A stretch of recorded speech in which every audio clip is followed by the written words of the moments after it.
Il est l'heure du journal sur la télévision togolaise. Madame, Monsieur, bonsoir et voici les titres du journal.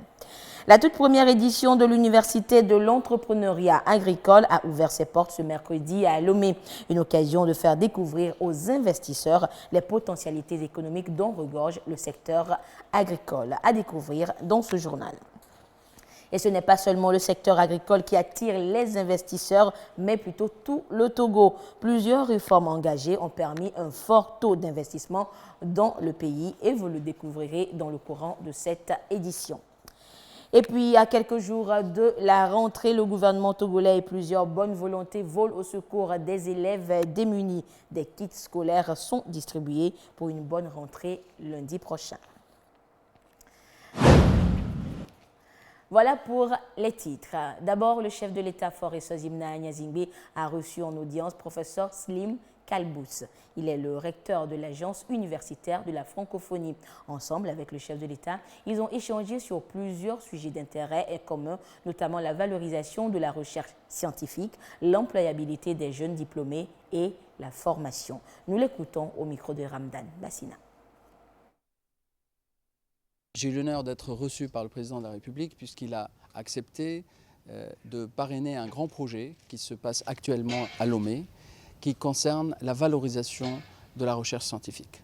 Ce projet est éminemment important parce qu'il concerne le développement de nos pays par la recherche. C'est un projet qui permet d'améliorer tous nos secteurs vitaux, comme l'agriculture, comme la médecine et comme l'éducation. Donc c'est des secteurs vitaux et le président de la République il a soutenu ce projet.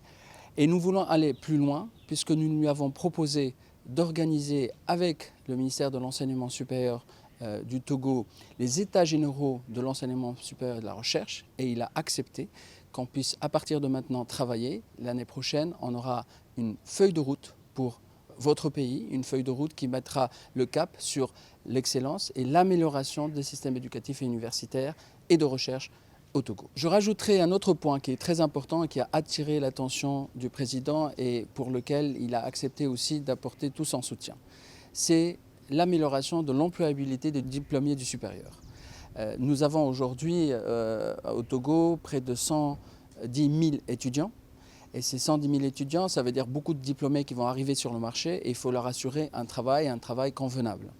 Donc nous allons proposer toute une série de formations dans le cadre des centres d'employabilité francophones. Nous en avons un déjà à l'université de Lomé et il y en a un autre qui va ouvrir à l'université de Kara. Ce sont des centres pilotes qui accompagnent les étudiants avant leur diplomation avec des formations complémentaires, avec des certifications professionnelles qui leur permettent d'atteindre le marché de l'emploi national mais aussi international ou alors de créer leur propre projet. Et depuis hier, les républiques de Turquie et d'Allemagne ont des représentants, des ambassadeurs au Togo. Les nouveaux ambassadeurs donc ont présenté leur lettre de créance au chef de l'État Faure Eswazimna Nyazingbe.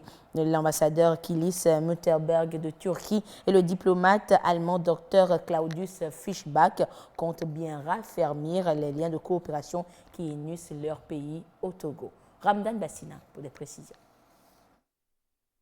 Entre Lomé et Ankara, les liens diplomatiques et commerciaux sont au beau fixe.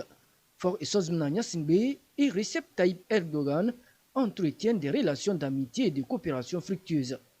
La nouvelle ambassadrice turque près la République togolaise, Mme Kilis Mutterberg, qui vient de présenter ses lettres de créance, s'attellera au raffermissement de ces liens. De nombreux accords lient la Turquie et le Togo et tous s'inscrivent dans cette volonté commune de développement et de progrès. Nous avons eu un petit échange au cours duquel on a essayé de voir quels sont les domaines de coopération que nous pourrons développer. Le Togo, bien sûr, occupe une place particulière. Avec l'ouverture de nos ambassades réciproques en 2021 et 2022, nos échanges se sont intensifiés. Au niveau commercial, le volume des échanges était à peu près de 128 millions de dollars en 2021 et ce volume d'échange a atteint presque 200 millions de dollars à la fin de l'année dernière. Et donc il y a un potentiel important qu'on pourrait développer davantage. Cette même volonté est partagée par la République fédérale d'Allemagne qui, à travers son ambassadeur, Dr Claudius Fischbach, aura pour mission le développement économique durable, la décentralisation, la bonne gouvernance, la transformation agro-industrielle, entre autres. C'est un honneur d'être ici et de représenter mon pays auprès du Togo. Je pense que c'est une excellente opportunité à ce stade de ma carrière de vivre en Afrique, de vers le monde par le prisme de ce continent et d'entendre mieux la situation, les désirs, les vœux, les espoirs du peuple et du gouvernement de Togo. Et je sais évidemment que l'Allemagne et le Togo sont particulièrement liés par l'histoire. Les échanges commerciaux sur l'axe Lomé-Berlin-Ankara vont s'intensifier, rassurent les diplomates. Et les dirigeants des trois États continueront quant à eux leur diplomatie agissante pour le bonheur de leurs populations respectives. Depuis fin 2017, les investissements ont connu une hausse significative au Togo. Ils ont atteint plus de 20% du produit intérieur brut PIB en 2022. Et cette performance est due à un certain nombre de réformes engagées par le gouvernement togolais, batterie de réformes destinées à faire du Togo une destination privilégiée des investisseurs dans la sous-région. Eko Sala nous en parle. En Afrique de l'Ouest, le Togo est l'un des pays où les investissements sont en progression soutenue ces dernières années. Selon les dernières données économiques, le pays a enregistré une croissance moyenne de 4,5% des investissements au cours de ces 5 dernières années. En 2022, cette croissance a atteint plus de 20% du produit intérieur brut. Cette hausse significative découle des réformes structurelles engagées par le chef de l'État Faure Essozimna Gnassingbé pour faire du Togo une destination privilégiée des investisseurs. Plusieurs initiatives du président de la République ont permis de moderniser les infrastructures du pays et d'améliorer le climat des affaires. À ce jour, les travaux et discussions sont toujours de mise pour capter davantage les investissements du secteur privé. Dans ce contexte, le gouvernement veut faire de plus en plus de place pour les partenariats publics-privés. Sur le terrain réglementaire, de nombreuses adaptations ont été apportées en matière de passation des marchés avec la création d'une cellule partenariat public-privé au niveau de la présidence de la République. Les défis restent néanmoins nombreux et les approches de solutions font l'objet de concertations entre le gouvernement via le ministère en charge de la promotion de l'investissement et les acteurs du secteur privé national. Au premier trimestre de cette année, le Togo a validé en tout 4 projets d'investissement étrangers pour un montant total de 19 milliards de francs CFA. Une performance que le pays compte maintenir avec les nouvelles orientations du président de la République pour faire du Togo un centre d'affaires de premier ordre dans la sous-région. Et puis ce communiqué pour poursuivre cette édition. Le vendredi 15 septembre 2023, l'aéroport international Gnassingbé et Yadema a enregistré l'arrivée de plusieurs hautes personnalités étrangères, dont un membre de gouvernement.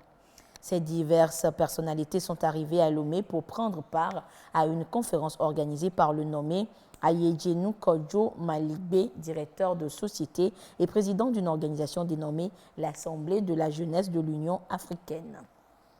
Il faut indiquer que ce dernier, avant la tenue de cette rencontre, avait effectué des démarches auprès de certains ministères et des services de la primature sollicitant leur appui. La primature, ne cernant pas les contours de cet événement qui manquait de sérieux à son analyse, avait opposé une fin de non-recevoir quant à l'organisation de la conférence dans notre pays. Malgré la notification de ce refus qui lui a été faite, M. Ayedjenou Kodjo Maligbe a délibérément, à l'insu des autorités togolaises, maintenu l'organisation de cet événement en invitant diverses personnalités étrangères. Afin de comprendre les réelles motivations de M.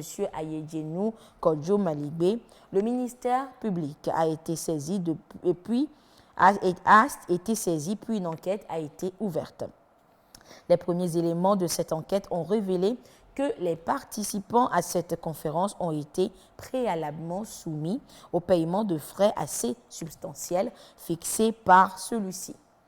Ainsi, plus d'une vingtaine de participants de nationalités étrangères ont commencé à arriver dans notre pays à leur propre charge. En outre, à leur arrivée à Lomé, la plupart des participants ont été laissés à eux-mêmes sans assistance ni encadrement. L'analyse de l'attitude de M. Ayedjenou Kodjo Maligbe, qui a bravé l'interdiction à lui faite par les autorités togolaises, a permis de comprendre que, mu par la perfidie, il a mis en œuvre des artifices destinés à abuser de la crédibilité des honnêtes gens pour se faire dûment remettre des sommes d'argent. Cet acte qui s'analyse aisément est en l'incrimination d'escroquerie a justifié son interpellation dans la soirée du lundi 18 septembre 2023 par la police judiciaire. Aussi, l'enquête a-t-elle révélé des faits similaires à la charge du mis en cause qui a eu pour coutume de prendre de l'argent à des victimes, leur promettant vainement l'obtention du visa canadien. La somme de tous ces faits a motivé son placement en garde à vue pour des faits d'escroquerie en bande organisée au sens des articles 57, 448 et 452 du nouveau code pénal. Parallèlement à l'enquête judiciaire en cours, les autorités togolaises qui n'ont été en rien mêlées à l'organisation de la conférence dont il s'agit ont entrepris d'accompagner les diverses personnalités pour le retour dans leur pays respectifs. Fait à Lomé donc ce 20 septembre 2023, le procureur de la République, Talaka Mawama. Et hors du Togo, l'Assemblée générale des Nations unies s'est ouverte avec plusieurs absents. Les chefs d'État des États membres du Conseil de sécurité, que sont la France, la Chine et la Russie, ont brillé par leur absence. Accueilli par le patron de l'ONU dans les couloirs de l'institution, le président américain semble bien seul. Même sentiment lorsqu'il reçoit les dirigeants du monde entier au Metropolitan Museum de New York. Nous sommes à un moment où nous pouvons de nouveau faire rimer espoir et histoire si nous restons ensemble. C'est ensemble et seulement ensemble que nous pouvons faire fléchir l'arc de l'histoire dans une meilleure direction. Ensemble donc, mais sans les 4 autres représentants des 5 membres permanents du Conseil de sécurité. Bien sûr, le président russe ne voyage plus, et le président chinois s'est rarement déplacé pour l'Assemblée générale de l'ONU. Il préfère visiblement s'afficher au sommet des BRICS, comme en août dernier. Mais ce sont les absences des dirigeants britanniques et français qui interpellent. Rishi Sunak évoque un agenda surchargé. Emmanuel Macron, lui, s'apprête à accueillir en France dans les prochains jours 2 souverains, Charles III d'Angleterre et le pape François. Les 2 hommes estiment que leur présence en Inde pour le G20 suffisait. Et d'ailleurs, le Premier ministre indien snobe également l'Assemblée. Il n'empêche. Pour cet observateur... Mais peut-on véritablement parler d'Assemblée générale de l'ONU lorsque aucun des grands leaders démocrates occidentaux ne s'est donné la peine de traverser l'océan? Donc peut-on vraiment parler d'un sommet utile? Malheureusement, je ne crois pas. Ces absences fragilisent encore davantage la crédibilité de l'ONU car les défis sont immenses. Climat, santé, inégalité, migration, guerre en Ukraine, rivalité sino-américaine. Il faut croire que dans un monde de plus en plus multipolaire, l'initiative appartient d'abord aux États qui ne considèrent plus l'Assemblée générale de l'ONU comme le temple du multilatéralisme. Et justement, certains des chantiers de l'ONU sont la lutte contre les maladies, la guerre et la malnutrition. Et justement, l'organisation lance un appel ou laisse craindre une mortalité sans précédent des enfants du côté du Soudan. Regardez. Le 15 avril 2023 débutait la guerre au Soudan. Depuis, les mois ont passé et tout comme les adultes, les enfants paient un lourd tribut. Depuis le mois de mai, le nombre de camps pour réfugiés ne cesse de croître à travers le pays. Dans 9 de ces zones, plus de 1200 enfants de moins de 5 ans sont morts de rougeole et de malnutrition, tant les conditions y sont difficiles. L'ONU, à l'origine de ce bilan, a alerté mardi que des dizaines de milliers d'autres pourraient mourir d'ici la fin de l'année. Pour les 70 000 personnes qui vivent dans ce camp, il nous faudrait 7 centres de santé. Nous n'en avons qu'un seul pour l'instant. And therefore, additional funding is Un required to financement increase supplémentaire est donc the number of nécessaire health pour augmenter le nombre in de this, centres dans ce camp et dans refugee l'ensemble camp. des zones Not du only this Nil refugee blanc. camp, but the whole White Nile refugee operation. À cause du conflit armé, les camps de réfugiés souffrent d'une pénurie de vivres, de médicaments et d'équipements essentiels. À cela s'ajoute le manque d'eau qui exacerbe les épidémies et les décès.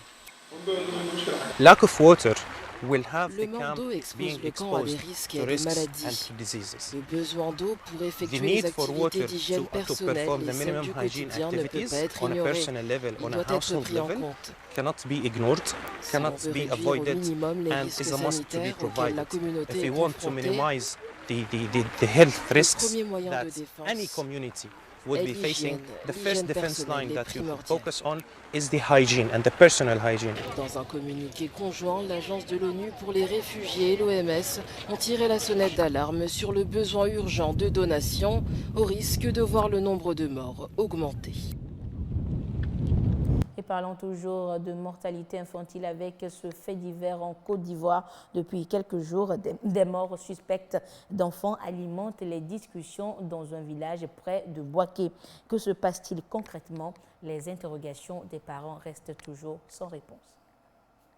C'est une famille en deuil, inconsolable. Elle pleure la disparition de Chris, 7 ans. L'enfant est décédé dimanche, quelques heures seulement après être tombé malade. Le matin, il s'est réveillé, il m'a dit que son ventre lui fait mal. Voilà, donc c'est dans ça, je l'ai purgé, je l'ai lavé. Ça n'allait pas, on est parti à l'hôpital. Ils ont fait les trucs, m'ont donné les médicaments. On est venu, mais dans ça, tout ça, ça n'allait pas. Le matin, puis l'enfant est décédé. En tout cas, je veux savoir ce qui s'est passé. Parce que de la manière que l'enfant est parti rapidement, en tout cas, je veux savoir ce qui s'est passé réellement. Durant 2 jours, le nombre de malades s'est multiplié à Niangban sans que personne ne sache pourquoi. Une ambulance a même été postée en permanence dans le village. Les symptômes ne sont pas encore diagnostiqués. Il y a la diarrhée, des vomissements, des signes de convulsion. Les analyses ont été faites au CHU. Jusqu'à présent, on n'a pas encore eu de retour de quelle est la cause exacte.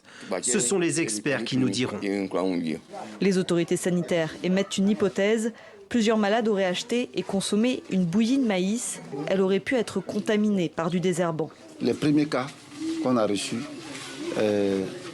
les enfants ont consommé le même aliment.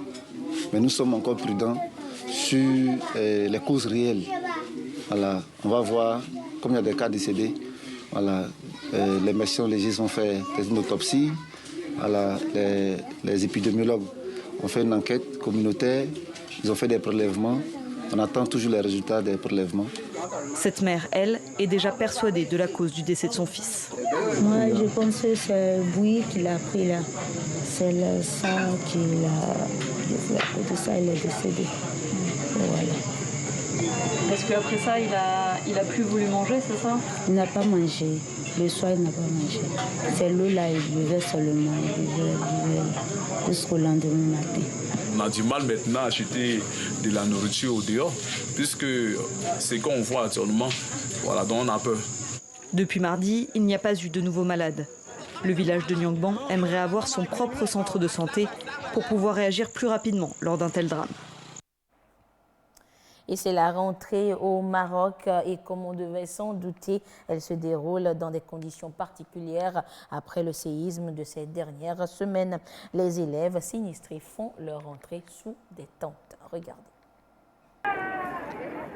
Le mois de septembre est synonyme de rentrée scolaire pour beaucoup d'élèves marocains, mais avec les dégâts causés par le séisme du 8 septembre, le retour à l'école est différent cette année.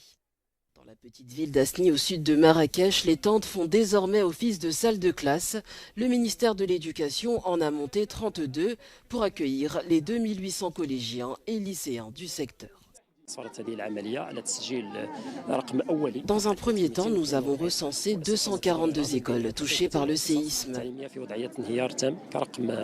dont 32 ont été complètement détruites. Les autorités ont pris les mesures nécessaires pour reconstruire ces écoles dans les plus brefs délais.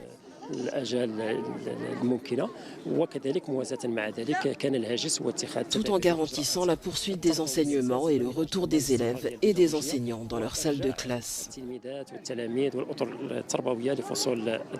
Depuis le début de la semaine, les professeurs observent la résilience de certains élèves des provinces d'Al-Raouz et de Chikawa, durement touchés par le séisme. Pour ces élèves qui parcourent des kilomètres pour assister aux cours, l'école n'est plus qu'une question d'éducation, c'est un échappatoire. Le site contient 32 grandes tentes pour accueillir les élèves. 16 tentes sont réservées pour ceux du collège et les 16 autres pour les élèves du lycée professionnel. Les autorités locales assurent poursuivre leurs efforts visant à rétablir au plus vite les services publics liés à l'éducation, conformément aux directives du roi Mohamed VI. Au total, 530 écoles et 55 internats à travers le royaume ont été endommagés. La situation jugée préoccupante par l'UNESCO affecte 1 million d'élèves marocains. Et sur le plan national, on s'apprête pour la rentrée de lundi prochain et à l'approche de la rentrée justement, les bonnes volontés accourent au chevet des élèves démunis à Agnorokop et dans le Vaud. C'est l'association Milaway qui a fait don de kits scolaires aux élèves défavorisés. Le compte rendu avec Clarisse Anticlé. À quelques jours de la rentrée scolaire 2023-2024, le gouvernement togolais vient en appui aux élèves vulnérables. Ici, les enfants de la préfecture du Golfe reçoivent des kits scolaires à travers le ministère de l'Action sociale. Je remercie le président de la République et son gouvernement d'avoir pensé à nous les enfants, de nous donner les fournitures scolaires.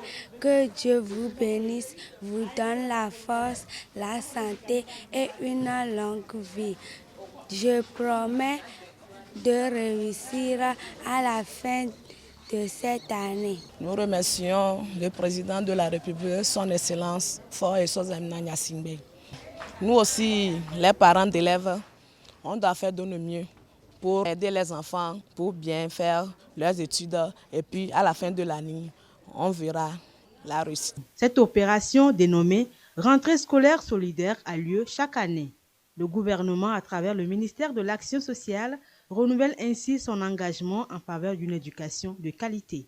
Nous avons identifié un certain nombre d'élèves vulnérables, notamment les orphelins, les handicapés et ceux issus des familles démunies. C'est juste pour aider les élèves là à pouvoir démarrer l'année scolaire dans de bonnes conditions.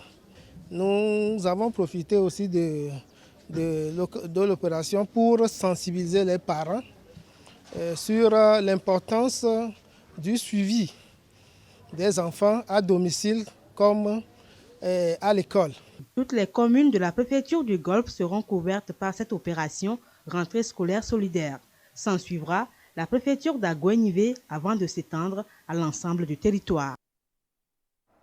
Et en attendant donc l'action du gouvernement dans le Grand Lomé pour rentrée solidaire, sachez que c'est ce matin la première vice-présidente du parti Unir Union pour la République, section Grand Lomé, Madame Memonatou, a remis un important lot de fournitures scolaires aux secrétaires communaux du Grand Lomé, et ceci en faveur des élèves vulnérables de leurs différentes communes. Le compte rendu avec Marie-Ange Bida.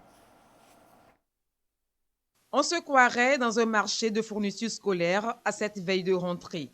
Mais ne vous y trompez pas, ces cahiers matériels didactiques sont un don aux personnes sans grands moyens du Grand Lomé. Il vient du chef de l'État, Faure Esozemna Gnassingbé. Le donateur tient à ce que les enfants reprennent les cours dès la semaine prochaine dans de meilleures conditions. Ce message est rappelé aux secrétaires communaux par la vice-présidente de Unir Grand Lomé, Memonatou Ibrahima, à cette séance de remise. Le président de la République, président de notre grand parti Unir, son Excellence Monsieur Faure Esozemna Gnassingbé, a pensé aux personnes vulnérables du Grand Lomé. Et chaque secrétaire communal se chargera d'offrir ces kits aux personnes vulnérables de sa commune. Et nous saisissons cette occasion pour remercier encore une fois le président de la République pour ce souci qu'il se fait des personnes vulnérables. Puisse Dieu Tout-Puissant continuer de le protéger et de l'inspirer dans toutes ses actions en faveur du Togo et en faveur de la sous-région. Aux fournitures scolaires s'ajoutent des vivres, toujours pour les personnes dans le besoin. Ces dernières seront recensées au niveau de chaque commune pour en bénéficier. À quelques pas de là, le lycée d'Agoué-Nivé Centre. Enseignants et personnels d'encadrement sont en pleine semaine pédagogique. Ils reçoivent avec joie la vice-présidente du parti Unir Grand Lomé venue les soutenir. Ce don vient soulager les dépenses aussi bien de l'administration que des parents. Je tiens vraiment à dire un sincère merci au chef de l'État, son Excellence Faure Essozimna Gnassingbé. Je souhaite une très bonne rentrée scolaire à tous les élèves du Togo, à tous les enseignants, et que Dieu inspire les enseignants pour que la jeunesse relève de demain puisse contribuer au développement de notre pays. Cette remise de dons est en droite ligne avec la politique sociale du président de la République, Faure Essozimna Gnassingbé. Elle se déroule dans les différentes régions du Togo au grand bonheur des ayants droit. Et toujours au chapitre social du chef de l'État, justement, il vole au secours des victimes des différentes catastrophes naturelles, inondations, vents violents et bien d'autres sinistres à travers le pays. Et dans la région des savanes, ce sont des vivres et non-vivres qui ont été offerts aux victimes recensées dans les 7 préfectures de la région. Le compte rendu avec Gérard Lagoudou.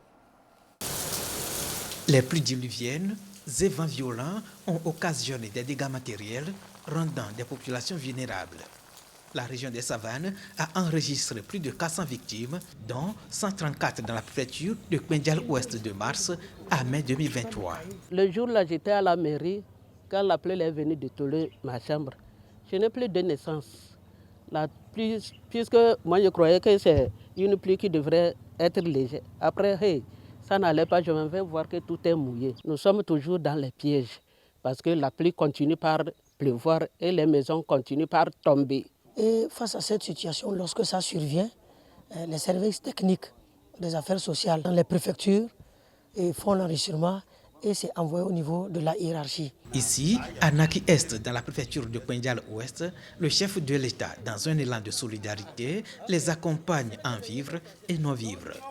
Joie et soulagement pour ces couches rendues vulnérables par la situation de catastrophe naturelle. Nous sommes ses enfants, ses parents, ses frères et sœurs. Ils ne peuvent pas acheter tout ça là, à la fois. En nous donnant les vivres, les nattes, la tôle, tout ça là, les marmites, il nous fournit tout. Que Dieu le bénisse, que son travail continue. La remise de cet appui est également l'occasion pour les autorités locales et la direction régionale de l'action sociale Savane d'éveiller la population sur plusieurs facteurs liés à la prévention face aux défis de l'heure. Et je voudrais remercier le chef de l'État pour sa proximité auprès de ces populations vulnérables.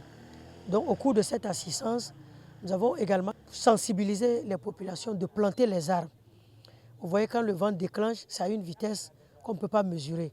Lorsqu'il y a des arbres, ça freine un peu l'élan et ce qui amoindrit les dégâts.